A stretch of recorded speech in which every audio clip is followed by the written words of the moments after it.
ರಾಜ್ಯದಲ್ಲಿ ಇಂದಿನಿಂದ ದುಬಾರಿ ದುನಿಯಾ ಆರಂಭವಾಗಿದ್ದು ಹಾಲು ಮೊಸರು ವಿದ್ಯುತ್ ದರ ಏರಿಕೆ ಜೊತೆಗೆ ಟೋಲ್ ದರವು ಹೆಚ್ಚಳವಾಗಿದೆ.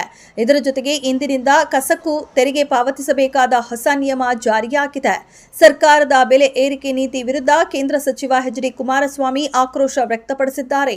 ದಿನಕ್ಕೊಂದು ಸುಳ್ಳು, ತಿಂಗಳಿಗೊಂದು ದರ ಏರಿಕೆ. Karnataka East India Congress company ಸರ್ಕಾರದ ಆಡಳಿತದ ವೈಖರಿ ಇದು. ಇಂದಿನಿಂದ ಕಾಂಗ್ರೆಸ್ ಕಂಪನಿ ಸರ್ಕಾರ ಕಸದ ಮೇಲೆಯೂ ಸೆಸ್ ವಿಧಿಸುತ್ತಿದೆ ಎಂದು ಕಿಡಿಕಾರಿದ್ದಾರೆ. ಭಾಷಾ ರಾಜಕೀಯ ಮಾಡುವ ನಾಯಕರು ಮತ್ತು ಅವರ ರಾಜ್ಯಗಳು ಅವನತಿಯತ್ತ ಸಾಗುತ್ತವೆ ಎಂದು ಉತ್ತರ ಪ್ರದೇಶ ಮುಖ್ಯಮಂತ್ರಿ ಯೋಗಿ ಆದಿತ್ಯನಾಥ್ ಅವರು ತೀಕ್ಷ್ಣವಾಗಿ ಪ್ರತಿಕ್ರಿಯಿಸಿದ್ದಾರೆ. ಹಿಂದಿ ಭಾಷೆಯು ಎಲ್ಲರ ಗೌರವಕ್ಕೆ ಪಾತ್ರವಾಗುತ್ತೆ ಎಂಬುದನ್ನು ಪ್ರತಿಯೊಬ್ಬರು ನಂಬುತ್ತಾರೆ. ಆದರೆ ದೇಶವು ತ್ರಿಭಾಷಾ ಸೂತ್ರ ಅಳವಡಿಸಿಕೊಂಡಿರುವುದನ್ನು ನಾವು ಒಪ್ಪಬೇಕಾಗುತ್ತೆ ಎಂದಿದ್ದಾರೆ.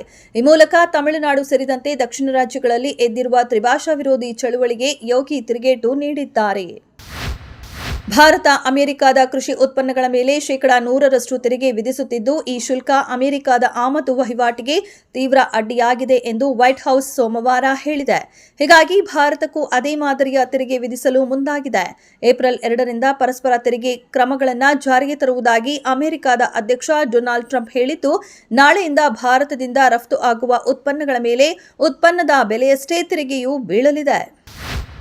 ಭಾರತ ಪುರುಷರ ಕ್ರಿಕೆಟ್ ತಂಡವು ಅಕ್ಟೋಬರ್-ನವೆಂಬರ್ನಲ್ಲಿ ಆಸ್ಟ್ರೇಲಿಯಾ ಪ್ರವಾಸ ಮಾಡಲಿದ್ದು 3 ಏಕದಿನ ಹಾಗೂ 5 ಪಂದ್ಯಗಳ ಟಿ20 ಸರಣಿಯನ್ನಾಡಲಿದೆ ಎಂದು ಆಸ್ಟ್ರೇಲಿಯಾ ಕ್ರಿಕೆಟ್ ಮಂಡಳಿ ತಿಳಿಸಿದೆ.